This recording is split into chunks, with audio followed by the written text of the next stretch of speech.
حمد و ثناء کے بعد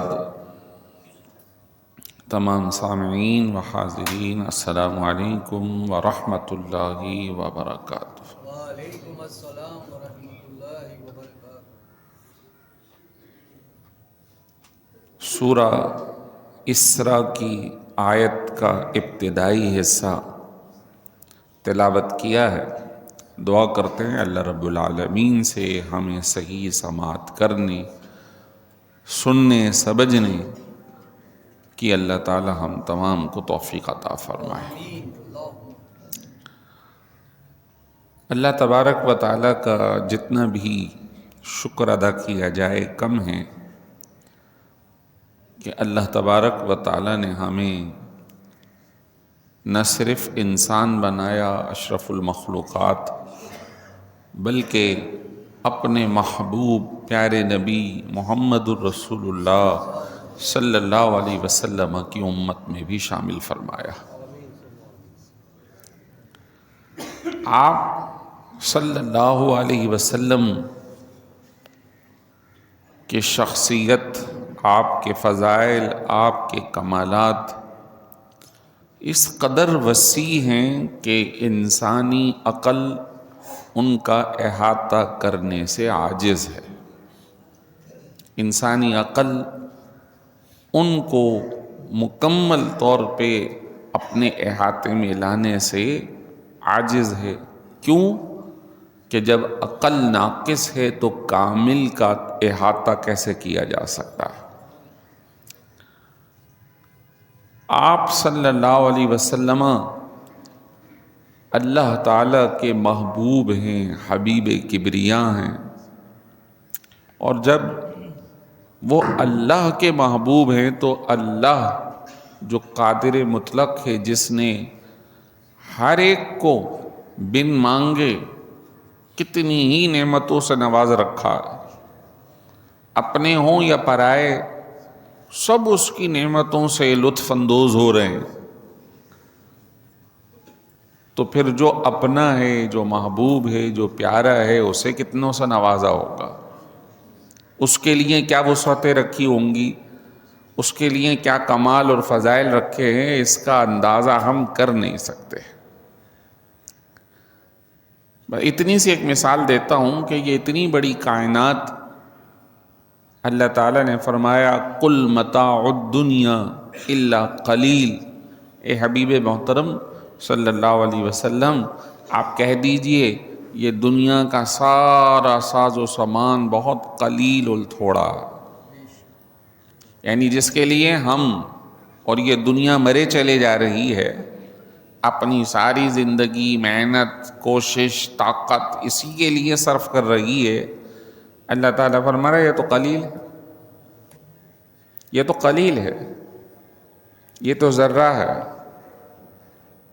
حدیث مبارک میں رسول کریم صلی اللہ علیہ وسلم نے فرمایا اس دنیا کی قدر و قیمت اللہ کی بارگاہ میں مچھر کے پر برابر بھی نہیں ہے۔ ایک عام انسان مچھر کو مار کے پھینک دیتا ہے، اور کتنے ہی مچھر گرے ہوں تو اس کی خود کی کوئی قدر نہیں بظاہر، تو اس کے پر کی کیا قدر ہے؟ یوں ہی گرے پڑے ہوں بے قدر۔ فرمایا اللہ کی بارگاہ میں اس کی قدر اتنی بھی نہیں، اور اگر اتنی بھی ہوتی تو اللہ غیر مسلموں کو دنیا نہ دیتا۔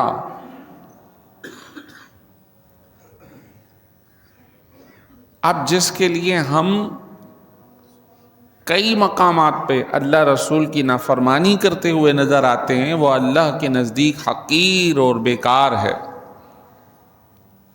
اب اتنی بڑی کائنات اللہ کے نزدیک حقیر ہے، کمتر ہے، تو اللہ جب فرمائے وَكَانَ فَضْلُ اللَّهِ عَلَيْكَ عَظِيمًا، اے حبیب ہمارا فضل جو آپ پر ہے وہ بہت بڑا ہے۔ اب قلیل کا یہ عالم ہے تو جو کثیر اور بڑا ہے اس کا ہم اندازہ نہیں کر سکتے، اس کا اندازہ ہم نہیں کر سکتے جو اللہ نے اپنے پیارے حبیب صلی اللہ علیہ وسلم کو عطا فرمایا۔ اس کی چھوٹی سی مثال جو ہے وہ واقعہ معراج ہے، اس کی چھوٹی سی مثال ہے۔ یہ تو حضور کو ایک نعمت دی گئی، اس جیسی کروڑوں اربوں نعمتیں اللہ نے اپنے حبیب صلی اللہ علیہ وسلم کو عطا فرمائی۔ اور یہ معراج کا واقعہ کوئی فرضی نہیں بلکہ حقیقت پر مبنی واقعہ ہے، اور وہ سارے کمالات اور معجزات جو دیگر انبیاء کو اللہ نے عطا فرمائے اپنے حبیب صلی اللہ علیہ وسلم کو بھی عطا فرمائے، اور کچھ ایسے جو کسی کو عطا نہ فرمائے وہ صرف اپنے حبیب کو عطا فرمائے صلی اللہ علیہ وسلم۔ ان میں سے ایک واقعہ معراج بھی ہے، معجزہ معراج بھی ہے۔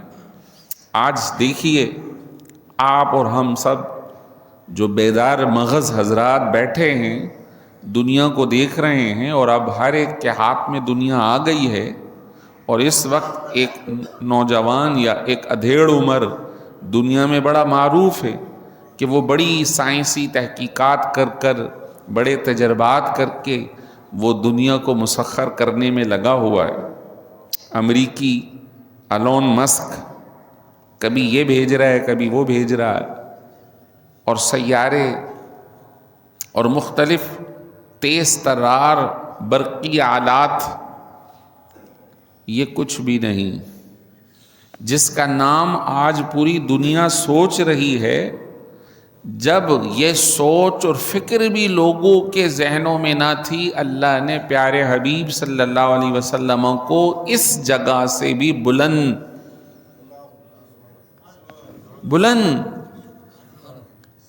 اور یہ بات یاد رکھیں کہ یہ جتنی عقلی تحقیقات ہیں یہ آپ صلی اللہ علیہ وسلم کے گرد راہ کو بھی نہیں پہنچ سکتی جو اللہ نے اپنے حبیب کو عطا فرمایا ہے۔ آج لوگ اپنی ترقی ظاہر کر رہے ہیں کہ ہم چاند پہ قدم رکھ کے آ گئے، ہم نے یہ سیارہ پہنچا دیا، ہمارا یہ فلک کے اندر سیارہ پہنچ گیا۔ یہ کچھ بھی نہیں ہے، یہ جو ناممکن ہے لوگوں کے لیے اللہ تعالیٰ نے اپنے حبیب کو وہاں تک پہنچا دیا، اس دائرہ کار سے باہر نکالا۔ اب اس کی مثال یوں سمجھ جائیے کہ پرانے زمانے کے اندر جو جدید سائنس تھی اس کو کہتے تھے فلسفہ۔ فلسفہ یونان، روم اور دیگر علاقوں کا مشہور تھا۔ ان کا کہنا یہ تھا کہ دنیا کے گرد ایک ہوا کا دائرہ ہے جس کو حالہ کہہ لیں، اور عربی میں اسی کو کہتے ہیں فلک۔ کلٌ فی فلکی یسبحون، یہ سورج، یہ ستارے، یہ سیارے، ان کا ہر ایک کا اپنا ایک فلک ہے، ایک دائرہ ہے۔ یوں سمجھ جائیے دنیا ہے، اس کے گرد ایک ہوا کا دائرہ گھوم رہا ہے جس میں ایک سیارہ ہے جس کو اس دائرے سے باہر نکلنے کی اجازت نہیں، پھر اس کے اوپر ایک دائرہ ہے، پھر اس کے اوپر ایک دائرہ ہے، اور ان دائروں کے اندر الگ الگ سیارے ہیں۔ یہ فلک ہے، اور پھر ان تمام کے بعد ایک اور فلک آتا ہے جس کو فلک الافلاک کہا جاتا ہے۔ اس زمین کے باہر نکلنے کے لیے جو ہوا کے دائرے ہیں، پرانا فلسفہ یہ کہتا تھا کہ کچھ آگ کے، کچھ آکسیجن کے، اس طرح کے دائرے ہیں کہ کوئی شخص اس دائرے سے باہر اگر نکلے گا تو وہ زندگی اپنی ہار دے گا یا نکل ہی نہیں سکتا، ناممکن تھا۔ اور یہ فلسفہ اسلام آنے سے پہلے جاری تھا۔ آپ صلی اللہ علیہ وسلم کو جب بھیجا گیا، لوگوں کی عقلی علوم دھرے رہ گئے، حضور اس سے بھی باہر نکل گئے۔ پھر لوگوں نے اس فلسفے کی نفی کی، اور اس پچھلی صدی کے اندر انسان یہاں سے اپنی کوشش کے ساتھ نکل کر چاند تک پہنچا، اب مزید آگے جانے کی کوشش کر رہا ہے، تو وہ پرانی جو تھیوری تھی وہ ختم ہو گئی۔ آج کے جدید سائنسدان کے ذریعے لیکن ہمارے رسول کریم صلی اللہ علیہ وسلم کسی عقلی پیمائش کے پابند نہیں ہیں. جہاں عقل کا دائرہ ختم ہو جائے گا اللہ نے اپنے پیارے حبیب کو اس سے آگے کی سربلندی عطا فرمائی ہے. سبحان اللہ. قریب ترین سیاروں کی طرف ابھی بات چل رہی ہے کہ یہ ہم نے چاند تک چلے گئے، ہم اس کی دریافت کی طرف جا رہے ہیں. اللہ تعالیٰ نے اپنے پیارے حبیب کو یہ ساری چیزیں دکھا دیں. بلکہ آج کا جو جدید فلسفہ یا سائنس ہے وہ بھی اس بات کو ظاہر کرتا ہے کہ زمین کے دائرے کے اندر آکسیجن ایک لمٹ تک موجود ہے. جب اس لمٹ سے آگے بڑھیں گے تو آکسیجن ختم ہو جاتی ہے. یہی وجہ ہے کہ جو خلا باز ہے وہ ایک خاص قسم کا آکسیجن اور لباس پہن کر یہاں سے نکلتا ہے.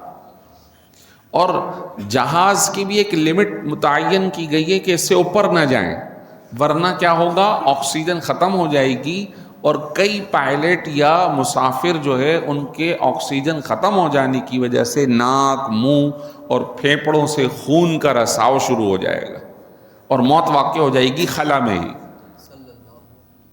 لیکن اس کے بعد انسانی عقل نے مزید کوشش کی اور آگے گئے. یعنی کہ ہر ایک دائرے اور ہر ایک جگہ کے الگ تقاضے ہیں.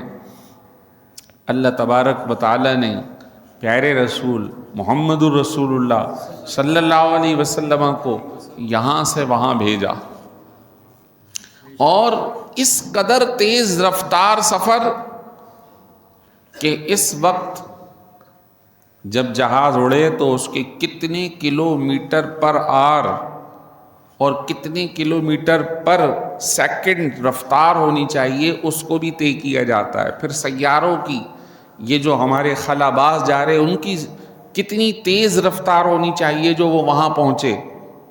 اب اندازہ کریں کہ اس قدر تیز رفتار ہونے کے باوجود بھی وہ دنوں میں، مہینوں میں جا کر ایک قریبی سیارے کو پہنچتا ہے.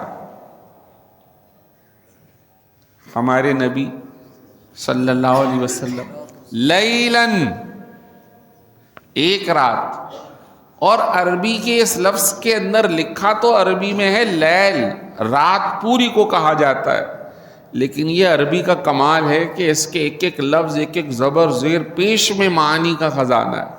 کہتے ہیں جب کسی لفظ پر تنوین آئے تو وہ کبھی تنوین کثرت کو بتاتی ہے اور کبھی قلت اور کمی کو بتاتی ہے.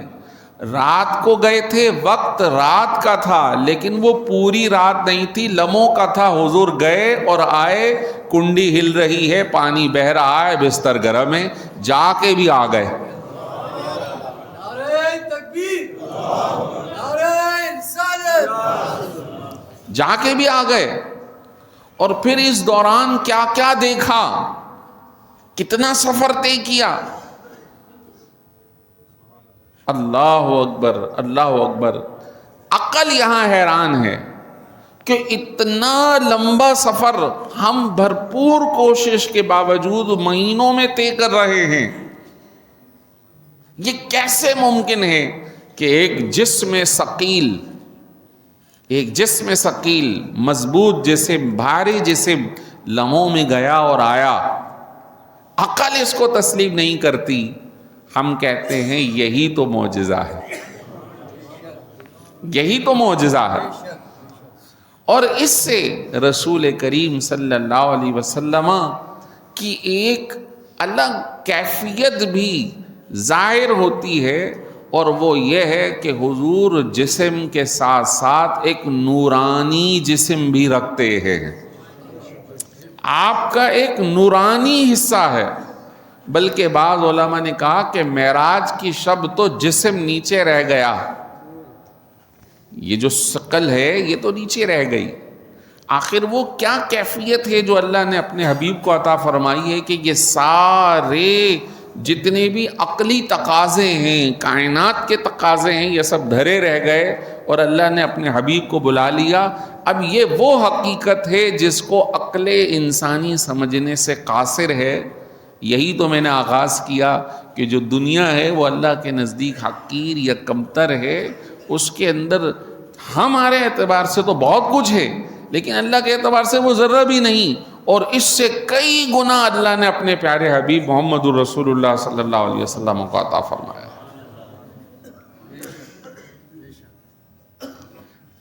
کسی نے یوں کہا کہ وہ کس طرح ان درجات سے نکل کے فلک الافلاق سے آگے تشریف لے گئے، درمیان میں جو حجابات تھے، جو ایک دوسرے فلک کے درمیان آڑ ہے، جیسے میں نے پرانے فلسفے کی بات کی،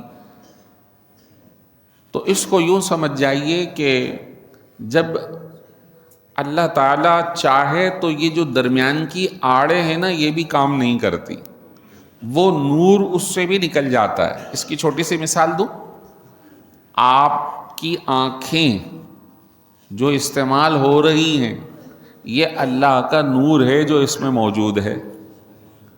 شیشہ موٹا ترین ہو اور آپ فکس کر لیں، لیکن نور اس میں سے بھی نکل کر دور تک دیکھ رہا ہوتا ہے۔ اور آنکھوں کی جو رفتار ہے، جو دیکھنے کی رفتار ہے، وہ ہزاروں کلومیٹر پر سیکنڈ یا اس سے بھی کمتر کے اندر ہے۔ آپ یوں کرتے ہیں دور تک دکھتا ہے، پھر یوں دیکھتے ہیں یوں دکھتا ہے، یوں دیکھتے ہیں۔ یہ کیا ہے؟ یہ یہاں کا نور اتنی تیزی سے سفر کر کے دور دراز دیکھ رہا ہے۔ کبھی اس بارے میں سوچا ہے؟ کبھی اس بارے میں سوچا ہے کہ اللہ کی یہ مخلوق کتنی تیز سفر کر رہی ہے؟ جس میں یہ جسم ثقیل اتنی تیز سفر نہیں کر سکتا جس میں یہ آنکھ کا نور سفر کر سکتا ہے۔ روشنی کی رفتار، اللہ اکبر، بس یہ سمجھ جائیے کہ ادھر جتنی تیز رفتار ہماری آنکھوں کا سفر ہے، ہماری بینائی کا سفر ہے، اس سے بھی تیز رفتار سواری اللہ نے براق اپنے حبیب کو عطا فرمائی تھی۔ اس سے بھی تیز رفتار، اور اس کا نام رکھا ہی گیا براق یا براق۔ یہ لفظ بنا ہے برق سے، با را قاف۔ عربی میں برق کہتے ہیں بجلی کو، آسمانی بجلی۔ اس کی رفتار ہزاروں کلومیٹر پر سیکنڈ یا اس سے بھی نچلے درجے پہ موجود ہوتی ہے۔ ادھر سے چلی اور لمحوں کے اندر اس نے جلایا اور ریورس ہو گئی، لمحوں کے اندر۔ یہ جو بجلی کی رفتار ہے، براق اس رفتار سے بھی تیز سفر کرتا ہے۔ اب براق تو ایک مخلوق ہے، اور حضور صلی اللہ علیہ وسلم کی خدمتگار سواری ہے۔ جب سواری کو اللہ نے یہ تیزائی عطا فرمائی ہے تو اپنے حبیب کو کیا مقام عطا فرمایا؟ یہی وجہ ہے کہ آپ صلی اللہ علیہ وسلم کی بینائی مبارک کے سامنے سے حجابات ہٹا دیے گئے ہیں۔ آپ کی کئی احادیث ہیں، کئی، بخاری شریف میں بھی، مسلم میں بھی، اور دیگر روایتوں میں بھی۔ حضور بیٹھے ہیں، عمر فاروق کو فرما رہے، عمر میں دیکھ رہا ہوں جنت کے اندر جو تمہیں محل ملا ہوا ہے۔ حضور نماز پڑھا رہے ہیں، نماز کے دوران ہی ایک قدم آگے بڑھ گئے، پھر واپسی ہو گئے، نماز مکمل کر لی۔ پھر ایک دفعہ نماز پڑھا رہے ہیں، پیچھے ہٹے، پھر دوبارہ کھڑے ہو گئے۔ عرض کی حضور کیا وجہ ہے؟ فرمایا نماز پڑھتے ہوئے ابھی سامنے دیوار کے عرض میں یعنی چوڑائی میں مجھے جنت دکھائی دی، میں نے وہاں کے پھل دیکھے، آگے بڑھا، چاہا کہ کچھ پھل توڑ کے تمہیں کھلاؤں، لیکن وہ تو قدیم ہے، یہ دنیا فانی ہے، اس خیال سے اسے ترک کر دیا۔ اور پھر فرمایا میں نے ابھی عرض میں جہنم دیکھی تو میں پیچھے ہٹا، پھر اپنے مصلی پہ کھڑا ہو گیا۔ بتانا مقصود یہ ہے کہ آپ صلی اللہ علیہ وسلم کو جو ہمارے لیے حجابات ہیں، اللہ تعالیٰ نے حضور کے لیے وہ حجابات ختم فرما دیے تھے۔ حضرت قرآن کے الفاظ ہیں، حضرت موسیٰ علیہ السلام کوہ طور پر بارہا گئے اور اللہ تعالی کا کلام سنا، انی انا اللہ، میں اللہ ہوں، میں رب العالمین ہوں۔ حضرت موسیٰ علیہ السلام کو کلام ہو رہا ہے، پہلے ہیبت ہے، پھر اس کے اندر ہیبت کے ساتھ ساتھ رب کے کلام کی چاشنی ہے، محبت اور بڑھ گئی۔ مولا حجاب میں کلام فرما رہا ہے، میں چاہتا ہوں تو اپنا دیدار بھی عطا فرما، میں چاہتا ہوں تیری بارگاہ میں اس نعمت کا بھی حصول کروں۔ یہ تو محبت کے معاملات ہیں کہ جس کو جس سے محبت ہو جائے، پھر وہ پردے میں ہو تو محب کا کیا عالم ہوگا۔ اس کی چھوٹی سی مثال دے دوں، ماں باپ سے پکی محبت ہے، اولاد سے والدین کو محبت ہے، اور وہ کہیں دور چلا جائے، پھر نہ دکھے، صرف آواز آ رہی ہو، خط آ رہا ہو، تو کتنی تڑپ ہوگی، ہائے میرا بچہ۔ یہ تو دنیاوی محبت ہے، اور جب وہ اخروی محبت ہو جائے تو یہ کچھ بھی نہیں ہے، یہ کچھ بھی نہیں ہے۔ تو حضرت موسیٰ علیہ السلام کی محبت، اللہ اکبر، مچل گئے، رب کریم مجھے دیدار عطا کر دے۔ فرمایا لن ترانی، اے موسیٰ آپ ہرگز ہمارا دیدار نہیں کر سکتے، ہمیں نہیں دیکھ سکتے۔ وَلَكِنِ انظُرْ إِلَى الْجَبَلِ، ہاں آپ پہاڑ کی طرف دیکھیے، فَإِنِ اسْتَقَرَّ مَكَانَهُ فَسَوْفَ تَرَانِي، اگر یہ اپنی جگہ برقرار رہا تو ان قریب آپ دیکھ پائیں گے۔ آپ مجھے نہ دیکھیں، میری جھلک کو نہ دیکھیں، بلکہ آپ پہاڑ کو دیکھیں۔ فَلَمَّا تَجَلَّى رَبُّهُ لِلْجَبَلِ جَعَلَهُ دَكَّا وَخَرَّ مُوسَى صَعِقًا، جب اللہ تعالیٰ نے تجلی فرمائی پہاڑ پر، پہاڑ تو جل گیا، ریزہ ریزہ ہو گیا، موسیٰ علیہ السلام بے ہوش ہو کر زمین پر گر گئے۔ فَخَرَّ مُوسَى صَعِقًا، سوال آپ سب سے ہے، کیا دیکھا انہوں نے کیا دیکھا؟ اللہ کا دیدار کیا؟ نہیں۔ تجلی دیکھی؟ نہیں، وہ تو پہاڑ دیکھ رہے تھے جس پہاڑ پر تجلی آئی، اس کی ہیبت، اس کا جلال اور اس کا کمال اس قدر تھا کہ موسیٰ علیہ السلام جلیل القدر نبی بھی اسے برداشت نہ کر سکے، اور بے ہوش ہو کے زمین پہ تشریف لے آئے۔ جب بیدار ہوئے، قال انی تبت الیک، کھڑے ہوئے اور عرض کرنے لگے، مولا میں تیری بارگاہ میں توبہ کرتا ہوں، میں تیری بارگاہ میں توبہ کرتا ہوں۔ سوال یہ ہے کہ حضرت موسیٰ علیہ السلام نے کوئی ایسا کام تو نہیں کیا جس پہ توبہ ہو، وہ تو اللہ کا کلام سن رہے ہیں، محبت مزید بڑھ گئی ہے، اب دیدار کی طلب ہے۔ لیکن جب بے ہوش ہو کے بیدار ہوئے تو الفاظ قرآن میں تیری بارگاہ میں توبہ کرتا ہوں۔ علماء نے لکھا وہ توبہ اس وجہ سے کر رہے تھے کہ وہ مقام مصطفیٰ کی طلب کر رہے تھے کہ یہ دیدار اللہ نے اپنے حبیب کے لیے رکھا، یہ دیدار ان کے لیے نہیں۔ اللہ تعالیٰ نے یہ نہیں فرمایا کہ مجھے دیکھا نہیں جا سکتا، یہ فرمایا ہے کہ تم مجھے ہرگز نہیں دیکھ سکتے، لیکن اپنے حبیب صلی اللہ علیہ وسلم، محمد الرسول اللہ صلی اللہ علیہ وسلم، ہمارے آقا، ہمارے نبی، ہمارے پیارے، اللہ اکبر، اللہ نے ان کے لیے یہ مقام رکھا کہ انہیں ان کی طلب پر نہیں بلکہ خود بلایا، مہمان بنا کر بلایا، سواری بھیجی، فرشتوں کو لائن میں کھڑا کیا، اور پھر بلا کر اپنا بلا حجاب دیدار عطا فرمایا۔ سبحان اللہ، سبحان اللہ، بے شک۔ اللہ اکبر، یہ ہیں وہ پیارے نبی محمد الرسول اللہ صلی اللہ علیہ وسلم جن کے ہم غلام ہیں۔ اپنی غلامی پر، اپنی نسبت پر جتنا ناز کریں کم ہے۔ ہاں، ہم میں کمی ضرور ہے، کمی ضرور ہے، اس کمی کو پورا کریں، اس کمی کو پورا کریں۔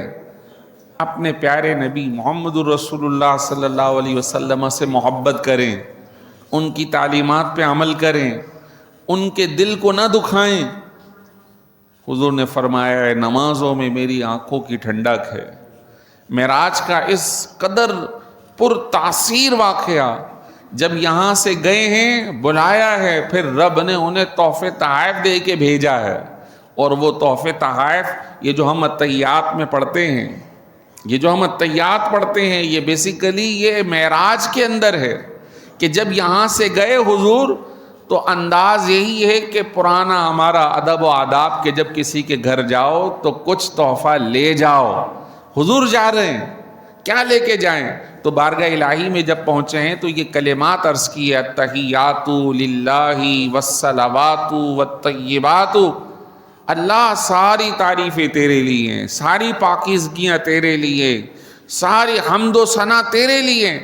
جب یہ ساری حمد و ثنا لے کر پہنچے تو ادھر سے جواب ملا، السلام علیکہ ایھا النبی ورحمۃ اللہ وبرکاتہ، اے حبیب تم پر سلام ہو، تم پر رحمت ہو، تم پہ برکتیں ہوں۔ حضور وہاں ہمیں نہ بھولے، جیسے ہی وہاں تک پہنچا عرض کی السلام علینا وعلی عباد اللہ الصالحین، اللہ میرے ساتھ جو میری امت ہے ان پر بھی سلامتی ہو جائے۔ یہ جو ہم پڑھ رہے ہیں جس کے بغیر نماز مکمل نہیں، یہ کلمات معراج کے ہیں۔ حضور وہاں نہیں بھول رہے جب خصوصی رحمتیں اتر رہی ہیں، خصوصی سلامتی ہو رہی ہے، اور آپ اور میں بھول جائیں؟ اللہ تعالی ہم تمام کو عمل کی توفیق عطا فرمائے، اپنی قسمت پہ ناز کریں اور عمل کے لیے کوشش کریں۔ اللہ تعالی ہمارے پیارے حبیب کے درجات کو اور بلند و بالا فرمائے۔ وآخر دعوانا الحمدللہ رب العالمین۔